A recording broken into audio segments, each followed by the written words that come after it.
Copa, Cultura e Eleições. Nesta edição do TCU em Ação, você vai conhecer fiscalizações realizadas pelo Tribunal de Contas da União em benefício da sociedade. Veja só. Auditorias em ações para a Copa geram economia de 700 milhões de reais. TCU entrega ao TSE lista com nome de gestores com contas reprovadas. A lista servirá de base para a aplicação da lei da ficha limpa. Relatório mostra a situação das políticas do governo federal para a cultura. Tudo isso a partir de agora. Para muitos brasileiros, a Copa do Mundo não terminou. E o Mundial ainda anima conversas pelo país afora. Para o TCU, ela começou 4 anos atrás, bem antes de jogadores, bola e juízes entrarem em campo. Essa atuação preventiva do Tribunal de Contas da União evitou prejuízos e gerou economia de pelo menos 700 milhões de reais aos cofres públicos. Veja na reportagem.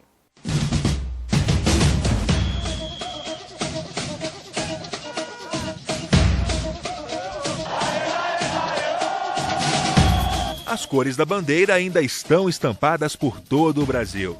Vestígios da Copa do Mundo, que começou no dia 12 de junho de 2014 e durou um mês. Brasil, Zil. Mas para o Tribunal de Contas da União, o Mundial começou em 2010 e ainda não acabou. Durante os últimos 4 anos, o TCU acompanhou de perto as ações do governo relativas ao mega evento esportivo. Tem que ser fiscalizado, com certeza. Isso evita que seja aproveitado para outras coisas, né? Que seja desviado muito dinheiro para corrupção, para aproveitamento de outras formas, né? É imposto pago por mim, pago pelo brasileiro, certo? Então deve ser fiscalizado sim. Os investimentos previstos para o Mundial são de cerca de 25 bilhões de reais. Desse total, 85%, mais de 20 bilhões, são públicos. E para saber se o nosso dinheiro está sendo bem empregado e dar mais transparência às ações do governo, o Tribunal de Contas da União acompanhou os financiamentos concedidos pelos bancos oficiais, as licitações e os contratos executados diretamente pela União.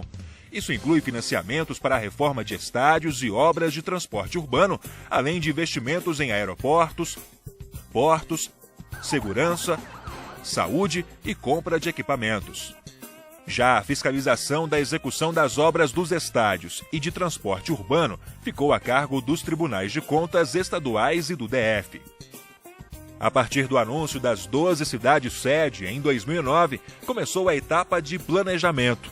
E por determinação do TCU, foi criada a Matriz de Responsabilidades da Copa, um documento que listou as ações necessárias, o custo e o responsável por cada uma delas. Além de permitir mais transparência, a inclusão de um projeto na matriz foi condição para se obter financiamentos. Também por determinação do TCU, projetos com irregularidades não poderiam receber recursos do BNDES. Foram 4 anos de orientações e alertas às autoridades sobre os fatores que pudessem comprometer os cronogramas definidos.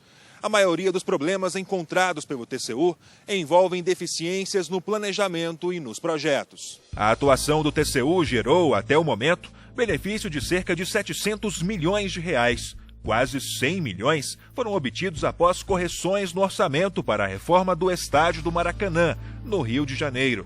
65 milhões são relativos à reconstrução da Arena Amazonas e outros 100 milhões ao aeroporto de Confins, em Belo Horizonte. 64 milhões vêm de ajustes para obras de ampliação do Porto do Rio de Janeiro, que acabaram sendo excluídas da lista de projetos para a Copa. O relatório recente do tribunal mostra como esses e outros projetos estavam até poucos meses antes do início dos Jogos. Foi um trabalho que simplesmente consolida o que foi feito pelo tribunal na avaliação de todas as ações governamentais para a Copa.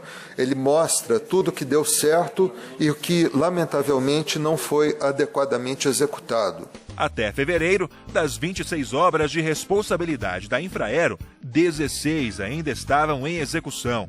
Em relação à mobilidade urbana, segundo informações da Caixa Econômica Federal, operadora da maioria dos empréstimos para projetos de transporte urbano, dos 34 empreendimentos para a Copa, 20 tinham recebido menos da metade dos recursos. A liberação dos recursos não acontece de uma vez, e sim em parcelas, de acordo com o andamento das obras. Segundo o relatório, o dinheiro não foi liberado em razão de pendências relacionadas aos projetos, o que ocorreu no caso de empréstimos operados pela Caixa e pelo BNDES. O Ministério do Esporte, coordenador das ações de execução para a Copa do Mundo, preferiu não se manifestar para esta reportagem. O TCU vai realizar outra auditoria 90 dias após o fim do Mundial, para verificar o que foi implementado e os custos finais. O trabalho pretende trazer um balanço do legado deixado pela Copa ao país.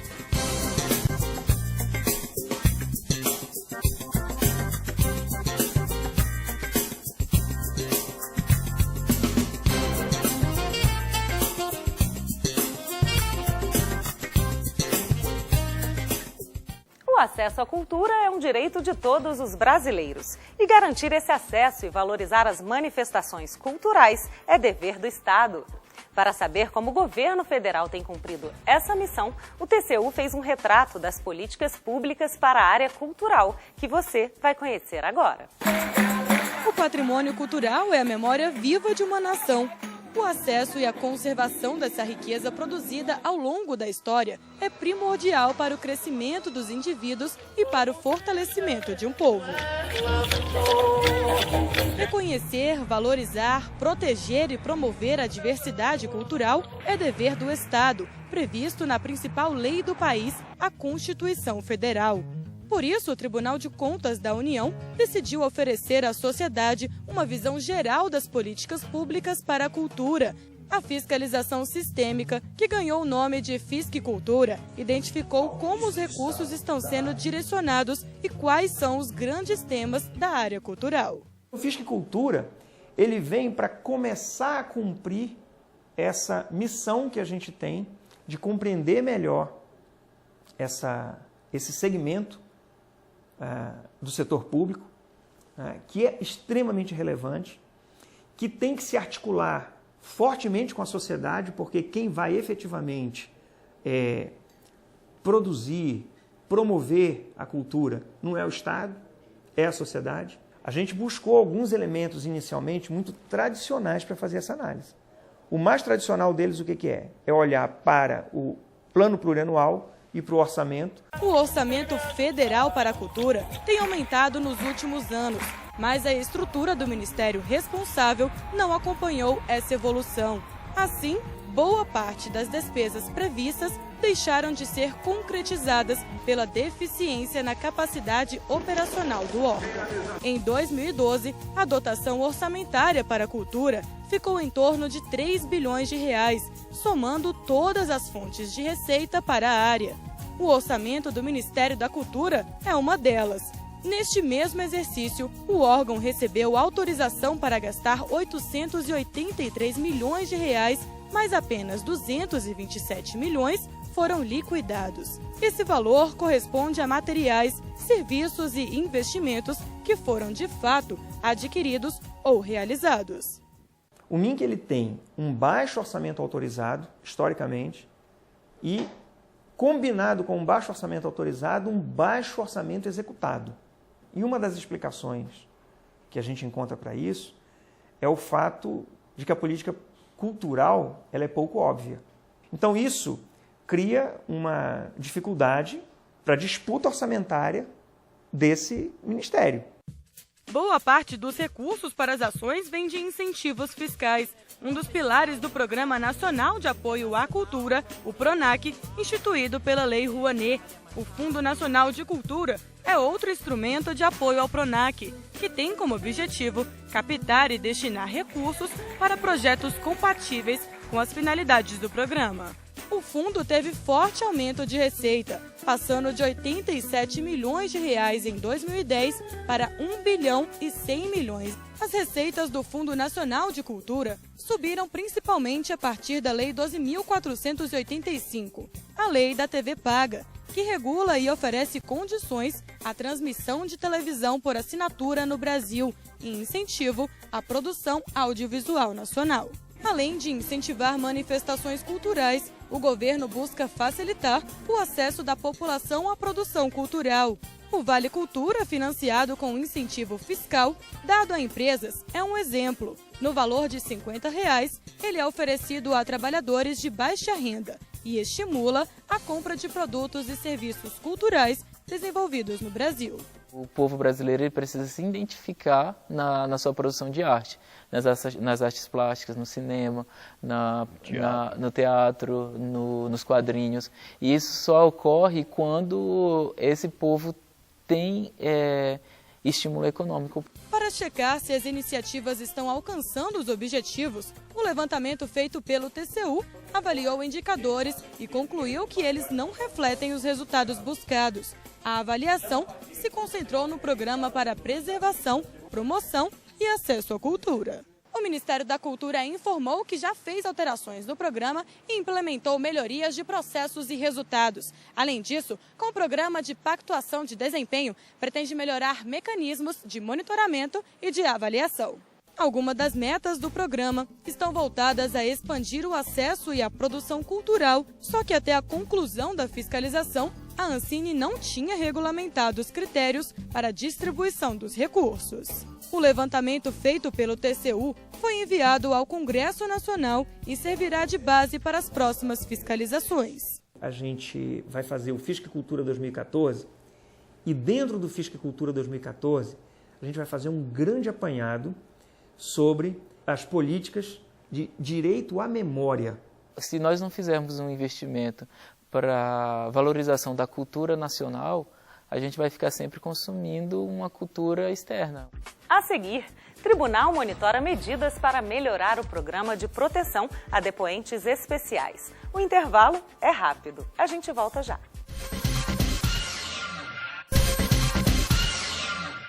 Depoentes especiais que optam por colaborar com investigações e processos criminais são fundamentais no combate ao crime. Por lei, essas pessoas devem ter a integridade física e psicológica preservadas. Nos últimos anos, o TCU tem acompanhado o serviço de proteção a depoentes especiais. Com o objetivo de promover melhorias no programa, o tribunal fez diversas recomendações. A situação atual e os avanços obtidos você confere na reportagem.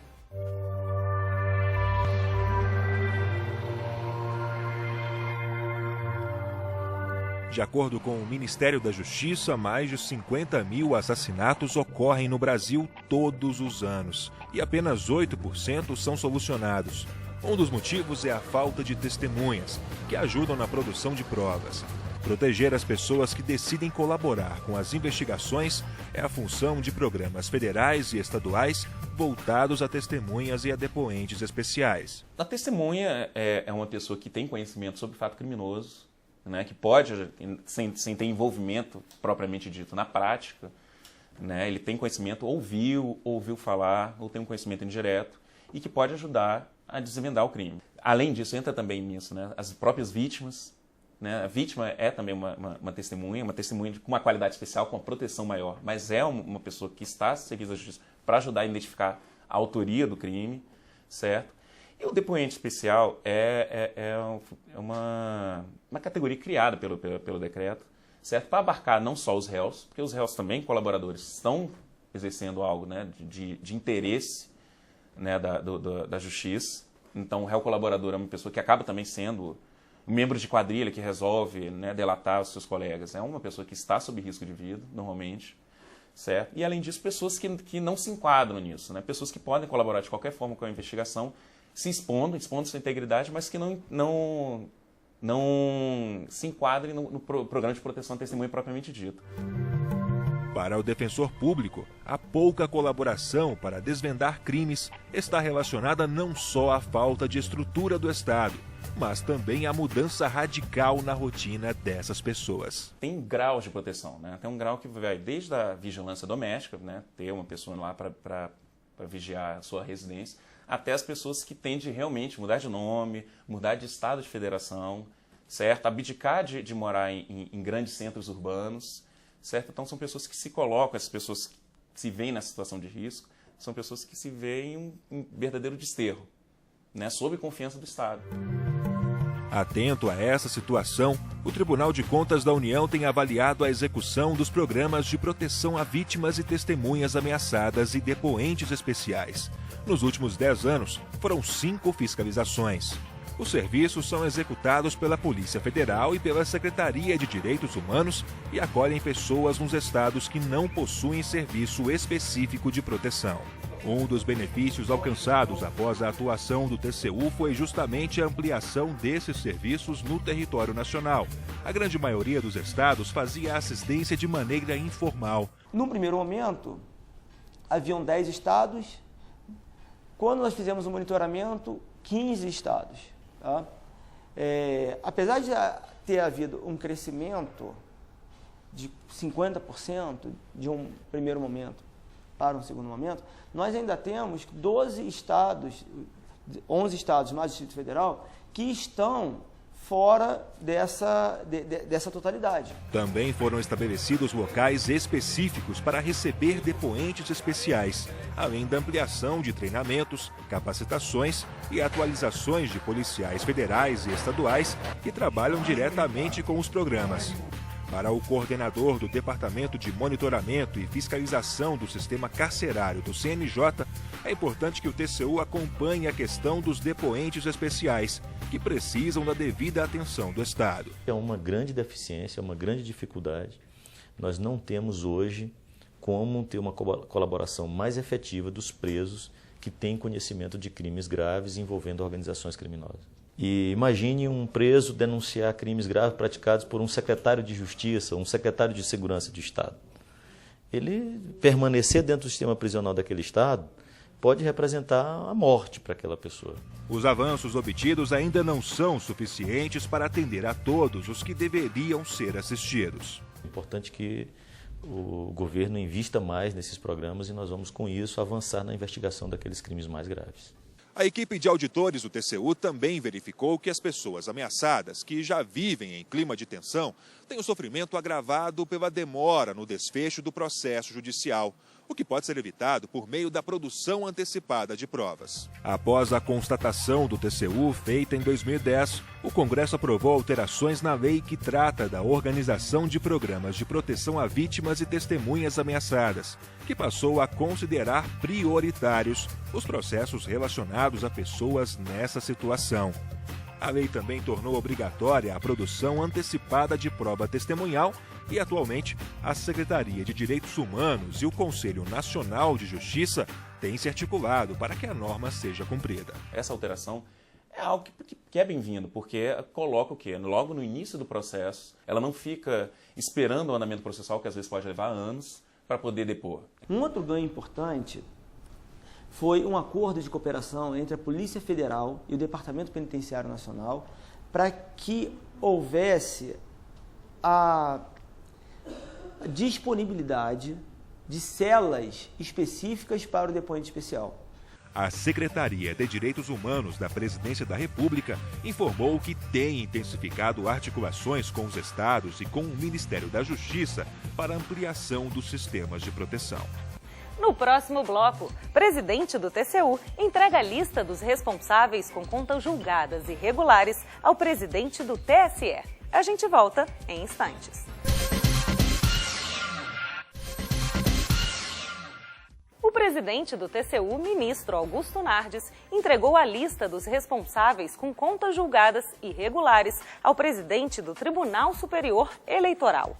A lista elaborada pelo TCU serve de subsídio para que a Justiça Eleitoral, com base em critérios definidos em lei, declare ou não a inelegibilidade de gestores públicos, o que significa que ela servirá de base para a aplicação da lei da ficha limpa. Confira.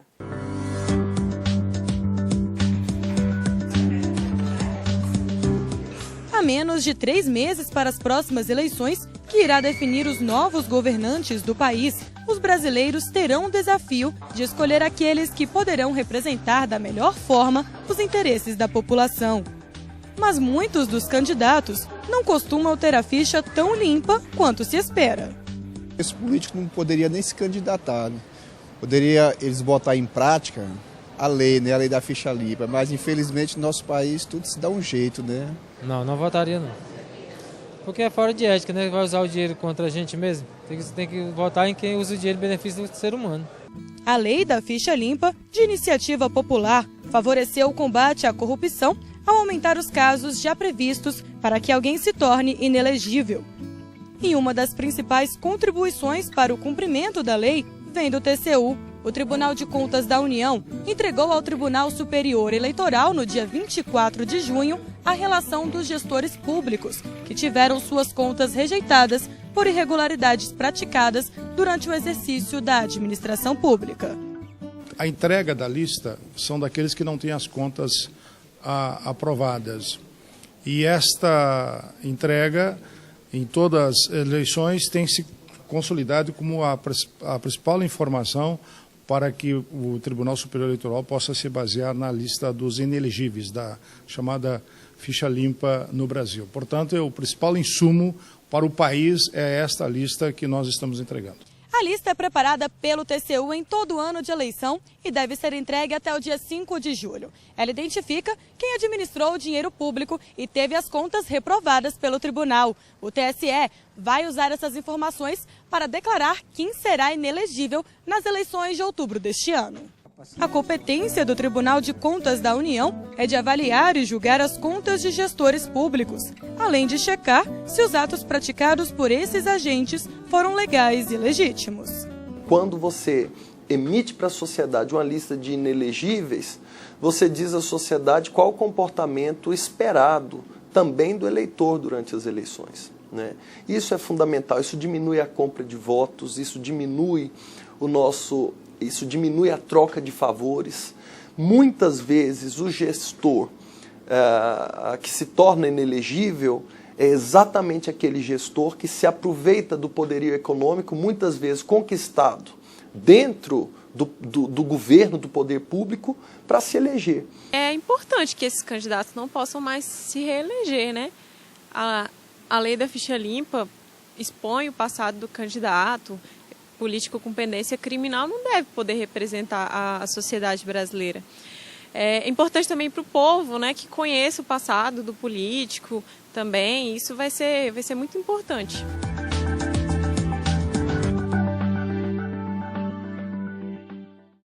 Veja agora mais destaques da atuação do TCU. Confira.